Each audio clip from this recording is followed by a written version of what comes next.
You ever heard that phrase, everyone knows that, mate? Well, why does everyone know that? Well, it's because this system is controlled by what I call repeaters. They're people in the situations of power and influence who just repeat what someone else tells them. A doctor is repeating what they were told at medical school and what the drug companies tell them. You've got teachers who repeat what they learned in their exams and what they learned at teacher training college, and they repeat that to the next generation. And the great repeaters are what pass for journalists. This is that area outside Parliament where they stand there doing their pieces to camera, telling people what's going on. Here we have the crews waiting for the journalists to come across from Westminster and stand there and tell them what's happening in the world. The fact is, they don't know what's happening. They know nothing. So this is what they should be saying if they were telling the truth. Now over to Westminster for the latest news from David Icke. Thank you, you. Well, I've got to be honest, mate, I haven't got a clue what's going on. I tell you what my job is, right? I wear a dark suit, not normally, but, you know, I'm playing here. And I'm come over from there, and I tell you what they've told me is going on. And I deliver it as if I know what's going on, and it's really true. I haven't got a clue if it's true. But they tell me, and they wouldn't lie, would they? I mean, would Tony Blair lie about what's really happening? Would George Bush, please? I'm a journalist, trust me.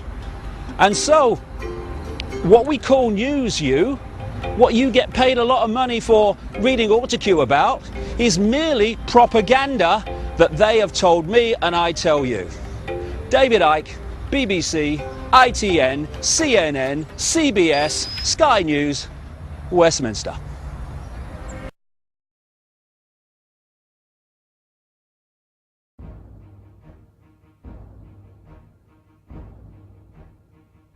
Tonight, a community in the San Bernardino Mountains has a real mystery on its hands. The official explanation here is that jet contrails are causing strange lines in the sky, and that it's pollen making people sick on the ground. But others are convinced it is something else, and they ask, is the government experimenting with our weather?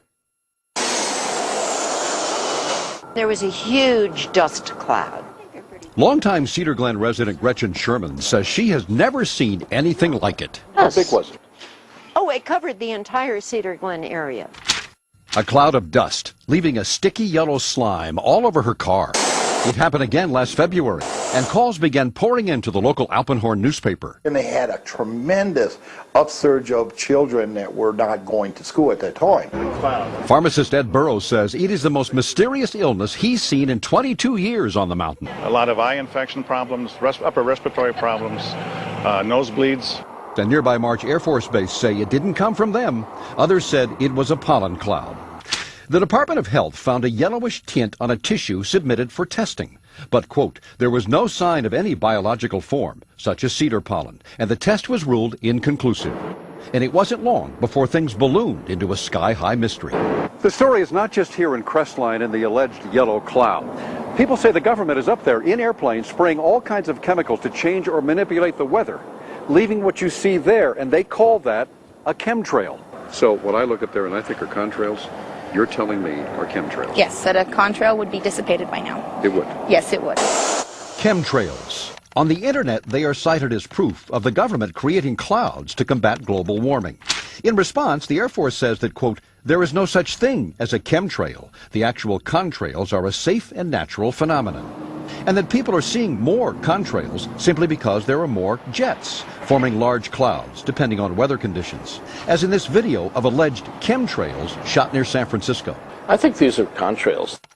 Professor Gregory Benford of UC Irvine works with the Department of Energy on weather research. That's very odd. They could be very large contrails. He says the DOE doesn't know of any jets spraying chemicals to affect the weather. However, he says we will probably see it in the near future. You've got to, in a sense, engineer all these so you get the right kind of clouds for the effects we want. It is called geoengineering, fighting global warming by putting a chemical dust in the atmosphere and reflecting harmful radiation back into space. You could use barium oxide, for example, which makes big fluffy clouds. You could use tiny little bits of aluminum, which is benign in the environment, and essentially manage the climate. And what I found was unusual spiking since the early 1990s in barium, aluminum. But Rosalind Peterson of California Skywatch says health department records show a sharp increase in both chemicals in the water supply of Northern California, dating from the time the huge contrails first appeared over her home in Mendocino County. What's the significance of the barium and the aluminum? I went and got all the tests, and all these things in the same test would be up way over state and federal standards. It had to be airborne, because how could it get to such diverse regions of our county? We have jets going in every direction. X's, east, west, north, south, circles. There is something going on in the air. I don't know exactly what, but I think there's some experimentation. Is it legal? I don't know, because we haven't had a public discussion. But what is unknown today may be actual fact tomorrow, thanks to a bill soon to be voted on in the U.S. Senate, a Weather Modification Act, calling for research in, quote, attempting to change or control by artificial methods the natural development of atmospheric cloud forms. Doesn't it seem to you that they're going to be doing it in the future for sure? Yes. And if they are, I want to know about it. In the meantime, a lot of people are wondering if they'll ever get clear skies and a clear answer. The legislation is there, therefore somebody's thinking about this. How does this make sense? I don't know, maybe they're practicing. Over Cedar Glen, over Arrowhead. I guess you have to try it out before you use it. I'm not sure. Well, you be the judge. We'll keep you posted on anything further on the story, and there will be more, that's for sure. More information on the weather modification proposals, check on our website, NBC4.tv.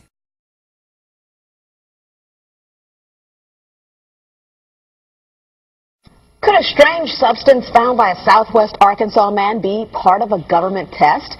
Well, that's the question at the heart of a phenomenon called chemtrails, now getting widespread attention. Well, tonight, KSLA News 12 investigation reporter Jeff Farrell shows us the results of testing we had done about what's in our skies. It seemed like some mornings it was just crisscrossing the whole sky. It was just like a giant checkerboard. Bill Nichols snapped several photos of the strange clouds from his home in Stamps, Arkansas. They begin as normal contrails from a jet engine, but do not fade away like a normal contrail. Soon after, he saw particles in the air.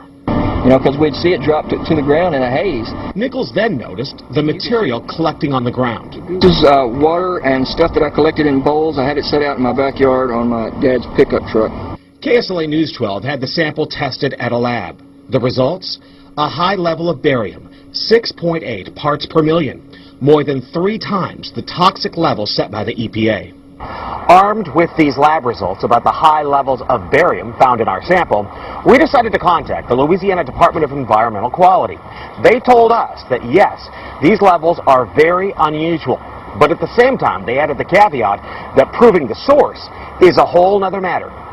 Barium is a hallmark of other chemtrail testing, which even attracted attention from a Los Angeles TV station.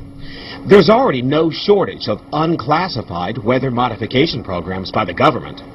But those who fear chemtrails could be secret biological or chemical testing on the public point to the 1977 Senate hearings in particular, which confirmed 239 populated areas had been contaminated with biological agents between 1949 and 1969.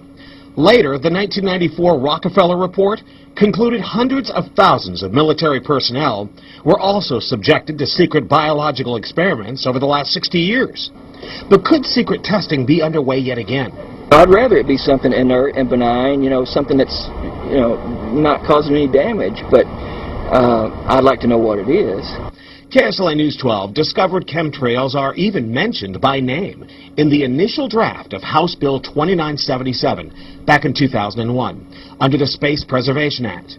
But the military denies any such program exists. Jeff Farrell, KSLA News 12 reporting. And it turns out until 9 years ago, the government had the right under U.S. law to conduct secret testing on the American public under specific conditions. Only a public outcry repealed part of that law, with some exceptions.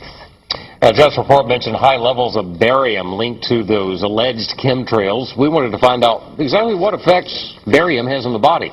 We spoke with Mark Ryan, the director of the Poison Control Center. Ryan tells KSLA News 12 that short-term exposure can lead to anything from stomach to chest pains. Long-term exposure causes blood pressure problems. Ryan addressed concerns by chemtrail researchers that barium could be meant to wear down a person's immune system. Anything that causes ill effects in the body long-term chronically is going to affect your ability because it's constantly working on the body. So from that aspect, yeah, that's a potential. Ryan says he's conducted research on his own about secret government tests.